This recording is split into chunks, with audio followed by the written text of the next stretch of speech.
I want to bring in now Ben Shapiro, editor-in-chief at thedailywire.com and author of the new book, The Right Side of History, How Reason and Moral Purpose Made the West Great. You and I were going to talk about sundry things tonight, and now we are focused in on something that you have been watching, and that is how Democrats deal with this. Your first reaction, and then I want to bring in some tweets from some of those 2020 Democratic hopefuls.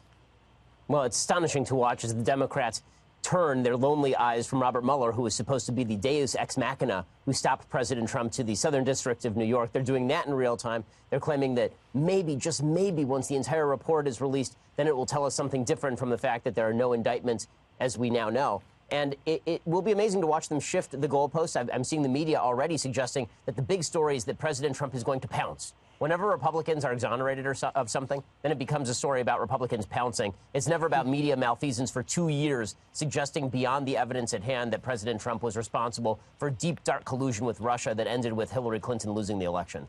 You know, Ben, you and I have talked before, and it's always interesting when people jump the shark on things. So Republicans should hold their enthusiasm on behalf of the president, and Democrats should hold their enthusiasm either thinking it's a dud coming out in this report and getting thirsty for more investigations. Here's what we have. 2020 Democratic hopeful Kamala Harris, senator, says this in a tweet. Americans deserve to know the truth now that the Mueller report is complete. The report must be released immediately, and AG Barr must publicly testify under oath about the investigation's findings. We need total transparency. Has William Barr, either previously in his confirmation hearings or anything you've heard since, Ben, said anything other than he will follow the rules and regulations and release the report? It's his intention to release as much as possible. No, I mean, I've heard nothing except that from Attorney General Barr, and I would expect that he releases as much as he legally can, because if I'm President Trump, that's actually what I want released. Plus, AG Barr has already vowed that that's exactly what he's going to do. We keep hearing that President Trump obstructed the investigation over and over and over. There is not one iota of evidence that he actually obstructed Robert Mueller, and I wouldn't expect him to obstruct Attorney General Barr here either, because the bottom line is no indictments. If there were going to be more indictments, you would expect it to be of all the people around President Trump. Forget about President Trump himself. You know, there are people on the left suggesting that the reason no indictments came down is supposedly because you can't indict a sitting president. Okay, but you could indict everybody around him. None of those people got indicted. So that suggests that this may be a giant nothing burger. We don't know yet. But the Democrats already suggesting preemptively that this is all a giant cover-up is just as they shifted the goalpost from it was collusion first, then it was obstruction. Now they're shifting to preemptive narratives about cover-ups that haven't taken place yet. You are crisscrossing the country often. I see you popping up at universities and other places and talking to future voters, present voters. What is the temperature of people out there about this subject matter? We saw recently polling which showed that there was a growing number of Americans who felt like this was, in fact, what the president has called it, a witch hunt, which means it's far and broad and wide. And what are people telling you?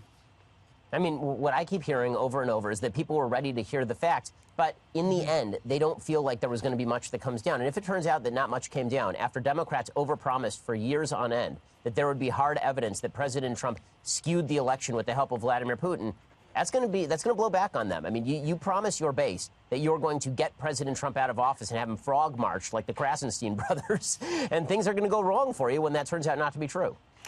This is just coming in. Senator Booker's campaign has just released an email urging supporters to add their name to a list if they support the release of the Mueller report.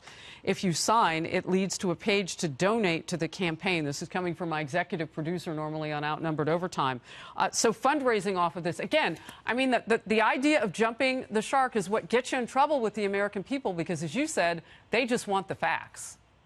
I mean, it is such an obvious ploy. Every single thing that can be used for a fundraiser is used for a fundraiser by candidates for political office, obviously. But preemptively suggesting that Barr is going to engage in a cover-up, so sign a petition and give me money, is a pretty absurd use of everybody's time and money.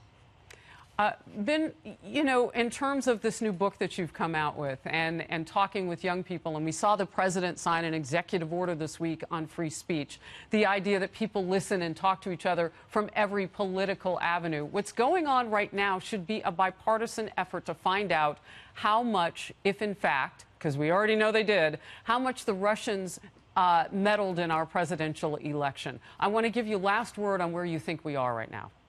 I mean, I think where we are is that Democrats are going to have to double down on what they already believed about President Trump. But I think that the best way for President Trump to be fully exonerated with the American public is for Barr to release as much as possible, which I think he will do. Is that going to stop the investigations? No. Will it stop the Democrats from looking to the SDNY? Of course not. But at the very least, it should give us a final word on what happened with Trump and Russia in 2016. So far, the only evidence available appears to be nothing criminal.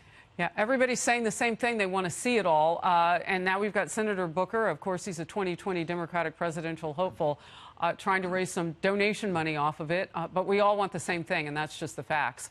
Ben Shapiro, always great to have you on the program. Thank you. Thanks so much.